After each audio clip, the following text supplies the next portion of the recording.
मकर संक्रांति के सबसे शुभ और पावन अवसर पर लाखों श्रद्धालु पवित्र नदियों में आस्था की डुबकी लगा रहे हैं।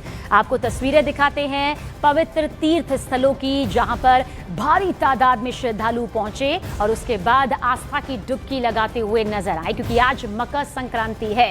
प्रयागराज, हरिद्वार, गंगा सागर और अयोध्या की ये तस्वीरें आप देखिए। श्रद्धालुओं का हुजूम यहां पर देखने को मिला। मकर संक्रांति के दिन पवित्र नदियों में स्नान और तिल गुड़ के साथ खिचड़ी के दान का विशेष महत्व माना गया है। आज तिलाष्टी एकादशी भी है और साथ ही मकर संक्रांति का ये सबसे शुभ अवसर, जिसे न सिर्फ ऋतु परिवर्तन के तौर पर देखा जाता है, बल्कि एक नए पर्व की शुरुआत, एक नए कदम की शुरुआत आज के दिन से ही मानी जाती है, क्योंकि सूर्य उत्तरायण में होते हैं।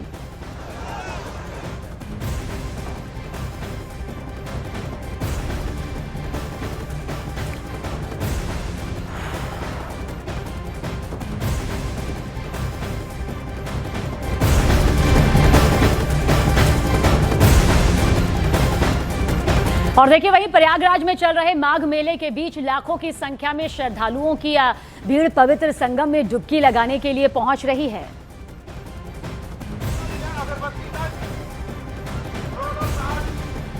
लगा हुआ है और मकर संक्रांति पर अगर आप माघ पहुंच जाएं तो उसका अलग महत्व होता है।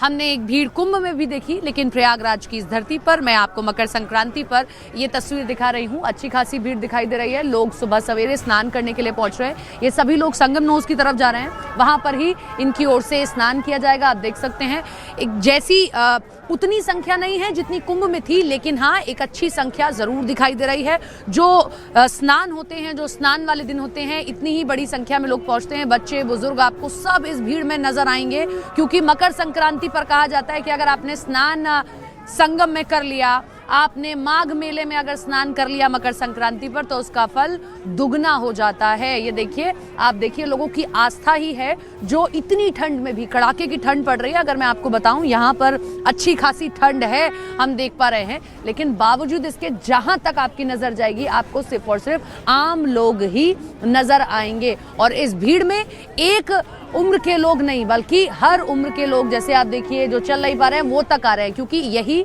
आस्था है। आप जैसे इन्हें देख सकते हैं, चलने में इतनी दिक्कत हो रही है, फिर भी नहाने आई हैं। क्यों नहाने? गंगा जी बुलाई थी। गंगा जी, मकर संक्रांति पे नहाना जरूरी है। क्या महत्व है ऐसा जो नहाना जरूरी है आज? ये देखिए, इसी को आस्था कहते हैं। आस्था का यही सबसे बड़ी तस्वीर है जो आपको प्रयागराज में माघ मेले में और खास तौर पर स्नान वाले दिन देखने को मिलेगी। कैमरा पर्सन विपिन पुजारी के साथ सपना शुक्ला, न्यूज़ 18 इंडिया।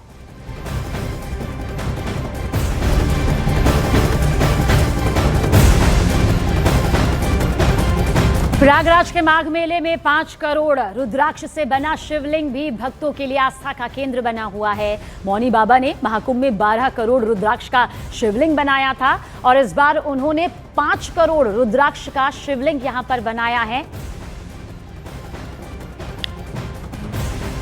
संगम के तट पर लगा है माघ मेला, जिसकी छटा न केवल प्रयागराज बल्कि पूरे देश तक फैली हुई है। लोग यहाँ मकर संक्रांति के मौके पर या बाकी जो पावन स्नान के दिन है, स्नान करने आ रहे हैं, लेकिन इन सब के बीच में एक तस्वीर मैं आपको दिखाती हूँ। आप देखिए, ऐसे ही त्रिशूल, ऐसे ही ये रुद्राक्ष लगे थे कुंभ के वक्त। मैं कुंभ में जब आई थी, मैंने देखा था, उस समय संख्या थी 12 करोड़ मौनी बाबा की ओर से लगाए गए हैं। इस बार संख्या 5 करोड़ है। ये पूरा का पूरा शिवलिंग उन्होंने पूरा रुद्राक्ष से ही तैयार किया है। और आप त्रिशूल भी देख सकते हैं, और अलग अलग रंग के त्रिशूल हैं। कोई काला है, कोई सफ़ेद है और कोई येलो है। ये कारण है उन्होंने जो अलग अलग रंग के त्रिशूल लगाए हैं। खुद हमारे साथ मौनी बाबा हैं, उनसे हम बात कर लेते हैं, वही आपको बता देंगे कि आखिर क्या कारण है कि अलग अलग रंग के त्रिशूल लगाए। मौनी बाबा, ये क्यों आपने अलग अलग रंग के त्रिशूल लगाए हैं? यस्यांगे विभाते भूधरसुता देवा पगावस्तके भाले बाल विधुरगले जगरलम यस्योर शिव्यालराट सोयम भूति विभूषणः सुरवरा सर्वाधिपा सर्वदा सर्वः सर्वगतः शिवः शशनिभः श्री शंकरः पातु मां। देवादिदेव आदिदेव महादेव भगवान शिव करुणा की मूर्ति हैं, कृपा करते हैं, विष देने के बाद भी वरदान देते हैं। ऐसे जिनको धतूर खिलाइए तब भी आशीर्वाद दिया। ऐसे महादेव को प्रसन्न करके 5,51,51,00,000 रुद्राक्षों की ज्योतिर्लिंग बनाई गई है जो सर्व कामना सिद्धि के लिए स्थिति में है। शिवपुराण की दृष्टि से यह शिवलिंग ये मेरे को कोई पीला दिख रहा है, कोई सफेद दिख रहा है, कोई लाल, कोई काला, जरा हमें बताते चलेंगे वहीं चलकर कि ये क्या कारण है? ये काला किस लिए है?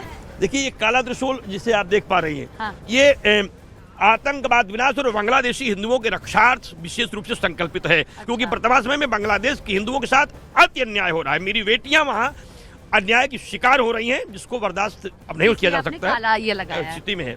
लाल देश की अर्थव्यवस्थाओं को मजबूत करने के लिए, भारत की संपन्नता के लिए है। ये जब भी लगता है, चाहे कुंभ के वक्त लगे, माघ मेले के वक्त लगे, आकर्षण का केंद्र रहता है। बड़ी संख्या में लोग पहुंचते हैं, अपने फोन्स में ये तस्वीरें कैद करते हैं, क्योंकि इतनी संख्या में त्रिशूल लगाना, रुद्राक्ष लगाना कम ही दिखता है। कैमरा पर्सन विपिन पुजारी के साथ सपना शुक्ला, न्यूज़ 18 इंडिया। और देखिए, माघ मेले में इस बार सबसे ज्यादा चर्चा में रहने वाले सधुआ बाबा अब आपको बता दें कि सुपर कार से चलेंगे। जी हां, 3 करोड़ की लैंड रोवर डिफेंडर छोड़ अब स्पोर्ट्स कार से वो यहां पर उन्होंने ले ली है। मंगलवार की रात मेला में उनके शिविर में ये पहुंची, जहां उन्होंने विधि विधान से पूजन अर्चन किया और भव्य स्वागत किया। और इस दौरान खाक चौक के सभी साधु संत मौजूद रहे। पोर्शे उनके पास है। आप देखिए, एक ऐसी कार जो लाजवाब बेमिसाल यहाँ पर मानी जाती है। ऐसी का अपडेटेड वर्जन इनके पास आ चुका है। और देखिए, ये भी आकर्षण का एक बड़ा केंद्र रहा। प्रयाग नगरी में लग चुका है माघ का मेला। लोग दर्शन करने भी आ रहे हैं, लोग स्नान करने भी आ रहे हैं। मकर संक्रांति का मौका है, लेकिन इस वक्त हम एक खास आश्रम के शिविर में हैं, जो इस माघ के मेले में बड़ा चर्चा का विषय है। मैं आपको दिखाई देती हूँ, परिचय क्या कराऊं। सतुआ बाबा जी हमारे साथ हैं।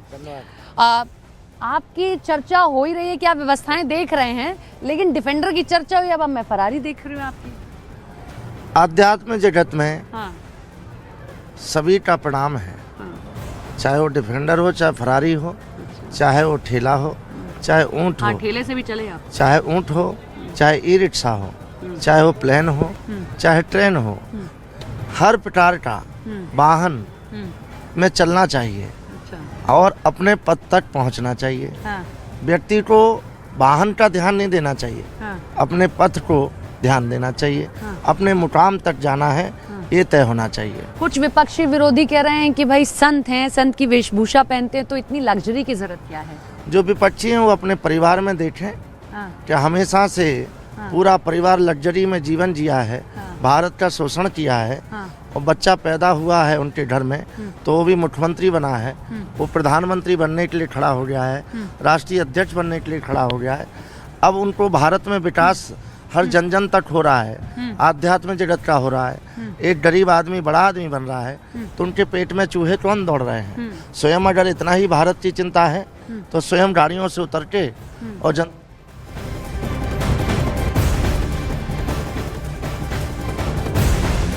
और देखिए, मकर संक्रांति पर क्या करें, क्या ना करें, किन चीजों का दान करें, ये भी आइए अब आपको दिखाते हैं। राघवाचार्य जी हमारे साथ में हैं। महाराज जी, किस दिन करना चाहिए आप बताइए? मकर संक्रांति मूल रूप से सूर्य का जो है मकर राशि में जो प्रवेश है उसी को मकर संक्रांति कहते हैं। और संक्रांति के पहले और संक्रांति के बाद में भी पुण्यकाल होता है। अब ज्योतिषीय गणना के अनुसार जो संक्रांति मनाई जाती है उसमें एक सिद्धांत है दृक् सिद्धांत। दृक् सिद्धांत का मतलब दृष्ट ग्रहों का वेधन करके जो गणित होती है, तो दृक् पंचांग के और दृक् गणित के अनुसार जो है संक्रांति जो है कल हो रही है। और सारणी पद्धति के अनुसार जो पंचांग होती है उसके गणित के अनुसार जो कैलकुलेशन आ रहा है उसके हिसाब से आज रात्रि में हो रही है। मतलब 15 को हम लोग 15 को, तो इसलिए कल ही। और इसीलिए नियम है कि अगर रात्रि में संक्रांति पड़ जाए तो उसके पहले का दिन भी पुण्यकाल होता है और बाद का भी पुण्यकाल होता है।